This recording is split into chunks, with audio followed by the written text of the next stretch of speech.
First of all, Thomas, obviously you've had two in a row. What kind of reaction have you seen from your players in training, and what kind of reaction and response do you expect to see tomorrow?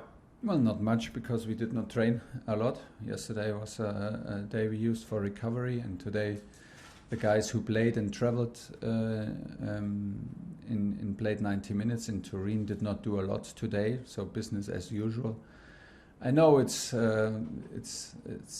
always about reactions and talking about reactions and what we demand. We always demand the very best from us, no matter if we lost or won before. Nobody likes to lose. In the opposite, we hate to lose. And but we looked it up. We lost against Arsenal, and after that in Wembley, 2 matches also in last season, and then we came back strong against Leicester. You know, sometimes it's like this. First of all, we need to respect also the quality, personality, and of our opponents, and then it's about, like, we're not really bad, and it's not a long time ago that we played very, very good matches. Remember our second half, for example, in Tottenham. Then the cup game with 10 changes in the starting lineup against the strong Aston Villa side, who won after that 1-0 in Old Trafford. This is not long ago. It just feels long ago because there are so many games in between, but it's not long ago. And I think we miss a little step from 90% to maybe 100%. It's not that we have to question ourselves deeply and start to doubt each other. It's about stepping up, of course. It's about improving. The games were very, very difficult, very different from each other, into the extremes. Man City is about high pressing and ball possession. Juventus is about deep defending and no ball possession. So we played against the extremes, and what we can predict is we play against another extreme team in high pressing now with Southampton. And the one thing that is the most important, to keep a clear head and be well prepared, and this is what we do. Ralph Hasenhüttl was speaking very warmly about you yesterday. He said you're good friends and you've known each other for a long time. Yeah. What do you make of him as a character, and what do you make of the job that he's done at Southampton? Well, we meet each other now regularly because we played against each other in Bundesliga and now here, and we meet, of course, in coaches' meetings. That's pretty much it. But it's also a lot over the years, and he's a very friendly and very and we met once in Paris for some days. So.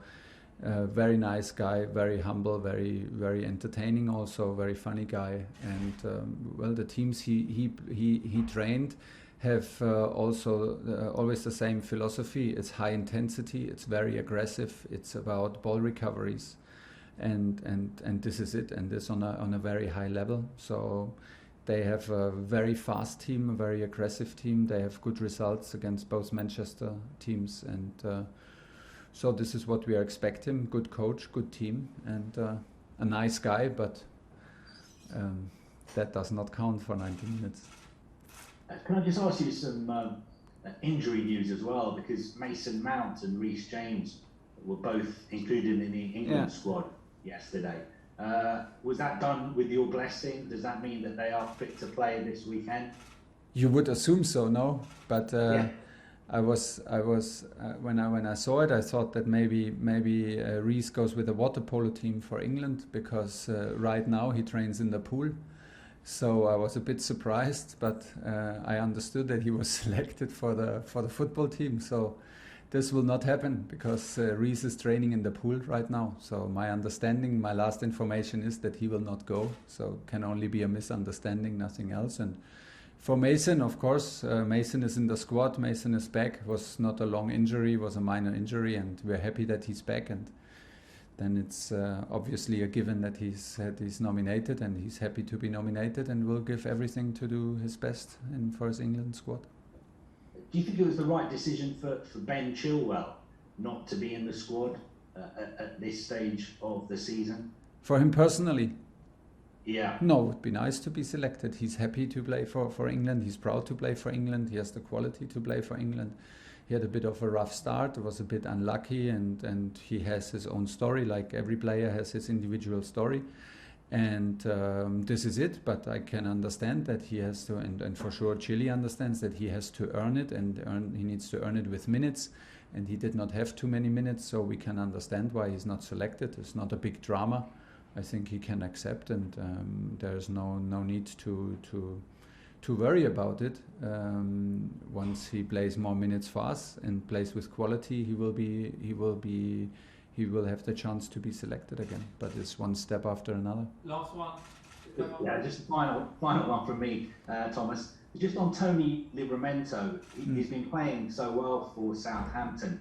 Was it a tough decision to let him go this summer?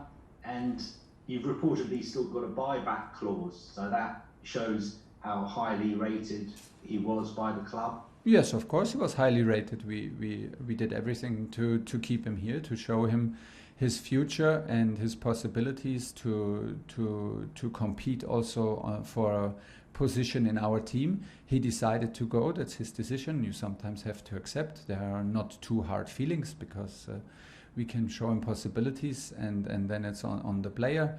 He was, of course, competing with Reece James, with Aspi on the right wing back position. I think it was an ideal position for him to fight, and the group is not too big, so there was a big chance also to make it all the way. If Tino decided to go, it's fair enough. He does very well. We wish him all the best, and this is what it is. Of course, we saw the potential. He decided to go another way and fight for his place in Southampton, and that's how the business is. James Avenger, TalkSport. Thomas, do you feel like standards have slipped in the last two games, or has it just been the case that you've come up against two really good opponents? Two very different opponents, like I said, two very extreme style of play and very different style of play, from Man City high pressing ball possession to almost no ball possession and deep defending from Juventus. But of course, both clubs have personality, both clubs have experience, both clubs have the players to hurt you. This can happen in any match of football, we know this. If it happens, it does absolutely not feel good. And did we play at our very best level? No. So we had the feeling that Manchester City made us underperform on this very special day at Stamford Bridge. We felt us very well prepared and in total different circumstances to play against Juventus. Could we reach our very best level? No, it's hard if you're responsible for the rhythm, if you're responsible for the energy, if you're responsible for the intensity.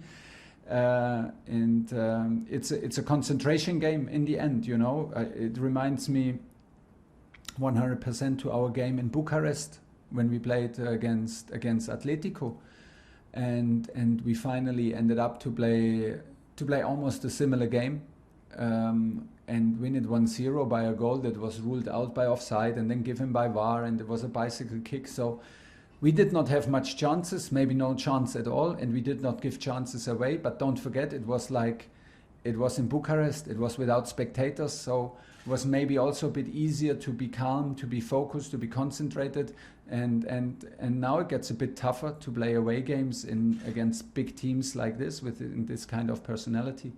We will not be the last team to lose against Juventus, and it was like the difficulty and the danger in these matches is that the result in the end tells you the story about the match. If you lose 1-0, you're not sharp enough, you lack intensity, and everything falls into place when you know the result. If you win this 1-0, or maybe Romelu scores and you go away with a draw, you go like, we stayed calm, we stayed passionate, we waited until this one chance came, and you speak about this game very, very differently. It is very hard to constantly be responsible for the intensity, for the attacks, and against a team that defends so deep.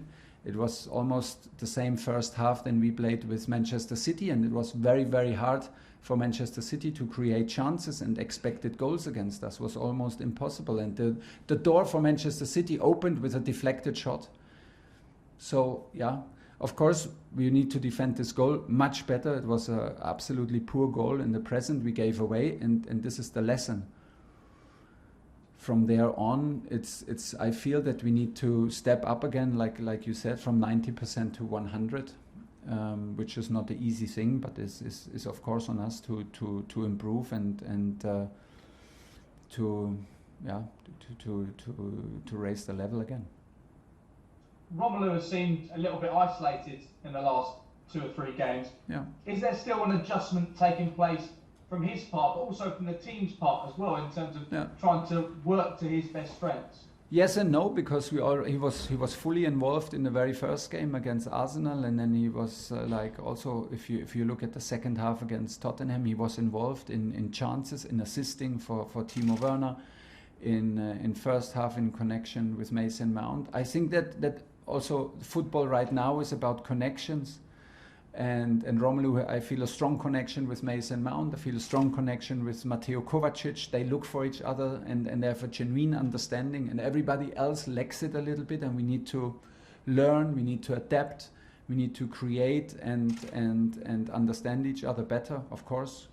But yeah, like I said, we had games where he was fully involved. Now we had games like against Manchester City. Of course, he was isolated. Manchester City made him be isolated, and our build-up play and our transition made him be isolated, of course. There will always be matches like this in Juve, where there is no place to go, there is no place to be involved. Sometimes these games exist, so this is maybe not the reference game for link-up play. You know, we would talk maybe totally different if he would have scored in the 80-something minute. It's normally a chance that he normally scores for us, and then he would be again the decisive player. So yeah, it's right and it's right and nothing major to worry about, but we are aware of it. John Southall, 5 Live. Hi Thomas, just one on Reece James. Are you slightly surprised that nobody from the England squad was in touch with you before No, it's normal. It's normal. Imagine if every national coach calls the coach, and I'm very bad in answering calls anyway, so nobody could reach me, and then they go mad at me and be angry. So it's better, but of course the club is in touch, and Petr Cech sorted these things out. This can happen. How significant a factor has it been that Mason Mount has missed the last 2 games and you've lost both games? Is it a big contributing factor, that? Yeah, but we need to be careful. We took him out at halftime because he had a bit of a rough halftime at Tottenham, and everybody was so highly speaking about us in the second half, and he was not on the pitch, and suddenly he's missing, and now it's not on single players. Of course we want to have Mason, and of course we know what an energy he gives, and of course we miss him, but we cannot start reducing our performances on looking at the players who are missing. Do we miss Engie? Yeah, of course, every team in the world misses N'Golo Kante. Do we miss Mason if he is on his best level? Of course, that's why he plays for us. That's why he's a tough player. Do we miss Reece James? Yes, of course. And still, there would be a selection to take, and we could only start with 11 players against Juve, and maybe we would have started without Mason, but then we have him from the bench. Do we miss Christian Pulisic? Of course we miss sprints and intensity. But it needs to be on the best level then, and it needs to be a good fit. So we have a squad, and we have the duty as a coach to find solution, and it's possible to win games without Mason Mount, and hopefully he knows that with how much respect and how much I love him and I want him to be in the team. But if he is injured, we need to win games without him, and it's exactly the same with N'Golo and Christian Pulisic and Reece James. I'm sure he does. You said the players look mentally and physically tired in midweek. Is that slightly concerning at this stage of the season?